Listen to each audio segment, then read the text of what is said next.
Okay, let's look at the last part of 7.4.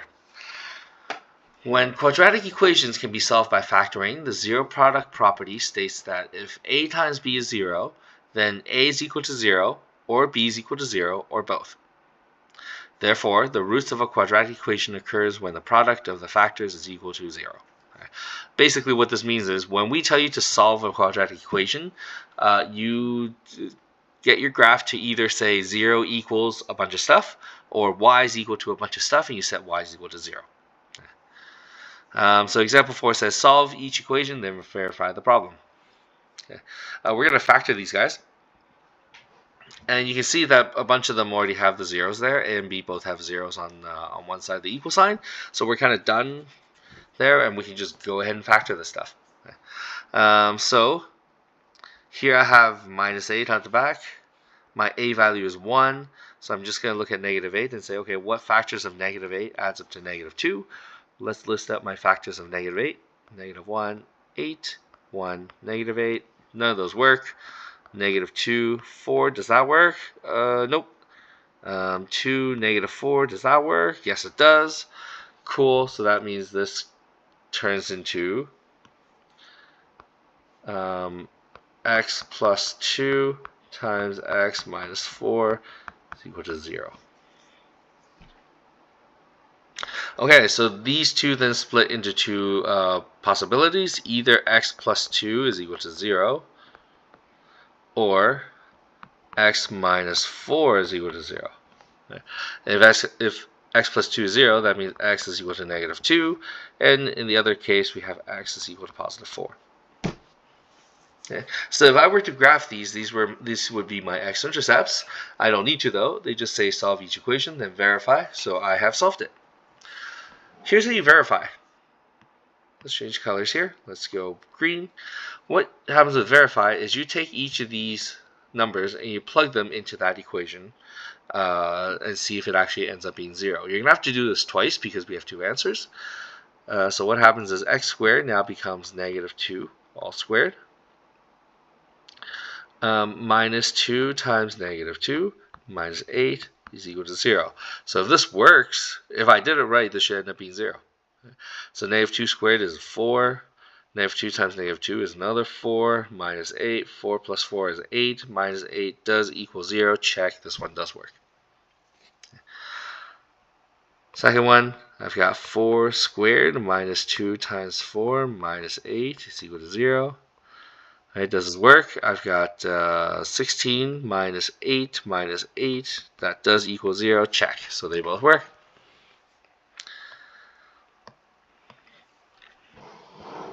Okay, let's look at question B. My A is not 1 anymore, so I actually have to do a little bit more work. I have to do AC. A times C is 3 times negative 8, which is negative 24. And I need to find factors that gives me negative 2. So what are my factors? I've got negative 1 and 24. I've got 1, negative 24. That does not work. Negative 2 and 12. Nope. 2 and negative 12. Nope. 3 and 7. Negative 3 and 7. Nope. 3 and negative 7. Nope. Does 4 work? 4 and 6. So negative 4 and 6. Does that work? Nope. 4 and negative 6. Does that work? Yes, it does. So 4 and negative 6. Okay. So this one, you can't just turn to a bracket immediately. This becomes 3x squared plus 4x minus 6x minus 8 is equal to 0. So this becomes x times 3x plus 4. Common factor here is going to be negative 2. And then this is 3x plus 4 equals 0. So this is 3x plus 4. X minus 2 is equal to 0.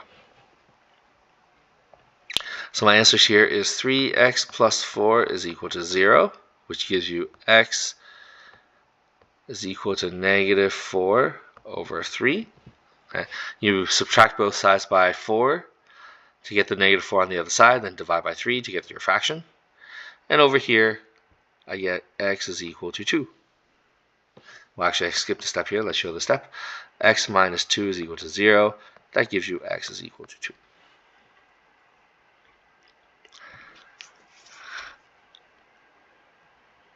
Okay, so let's verify this. Didn't leave myself enough space here.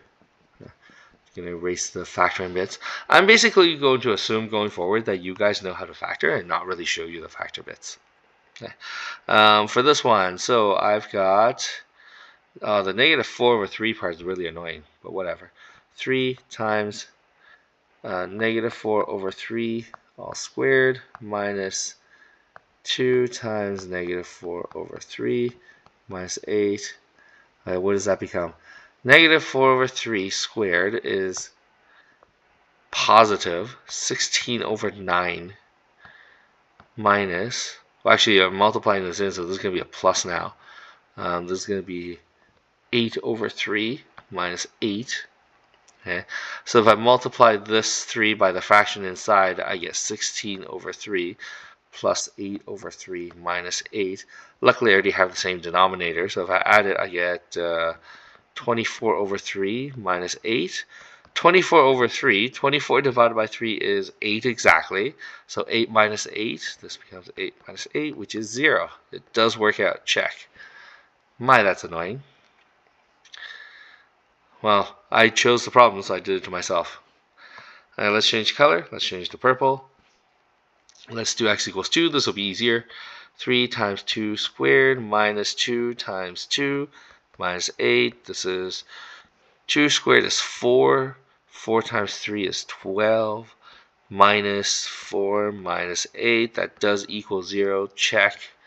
So we're done there. Yeah, so both these work out. Perfect. All right, let's look at this one. What happens when it's not 0, when you don't have 0 on the side? If you don't have it, then you have to make it on a 0 on the side. So we're going to subtract 12x to get it to go away. That means I subtract 12x over here. So I have 2x squared minus 12x plus 18 is equal to 0. Okay.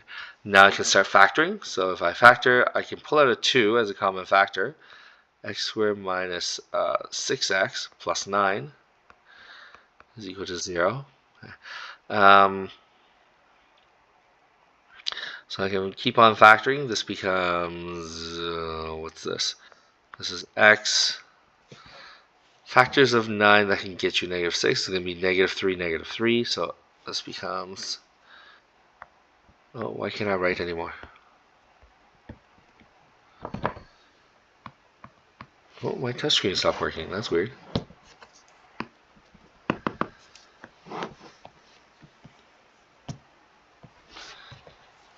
Fixed? Perfect. Here we go. Alright, so this becomes x minus 3 times x minus 3. You see I have the exact same bracket twice, so we don't have to do it twice now because you get the same answer both times, which means that x minus 3 is equal to 0. That gives you x is equal to 3. That's the only answer you have. Okay. What does this actually mean? Why do I have one answer this time? It means that you only have one x-intercept now. Your graph will come down, kind of like this. I don't know why that changed color on me. So your graph will come down at x equals 3, like that, and just go up like this. That's what this means. We don't need to graph it, though. I just need to verify it. So that means I'm going to go back to my original equation. Please go to your original equation, not the rearrange part, because if you rearrange it wrong, you won't be able to detect it. Okay? So you want to go all the way back to the original question. So what's my original question? I've got 2 times 3 squared plus 18 is equal to 12 times 3. Does that actually work out? 3 squared is 9 times 12 is, sorry, not 12, times 12 is 18. So I've got 18 plus 18. 12 times 3 is 36. Does that work out? It does work out, so we check. Amazing.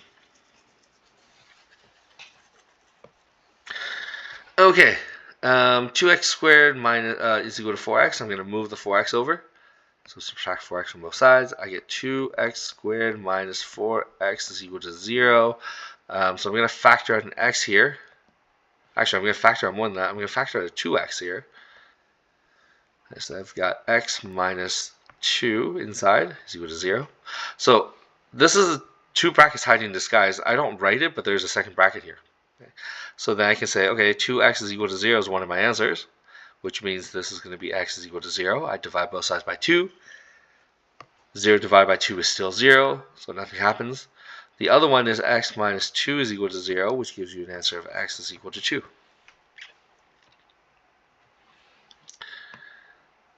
Okay. Quick heads up, do not do this. If you start the question, 2x squared is equal to 4x, okay, do not divide everything by x, like that.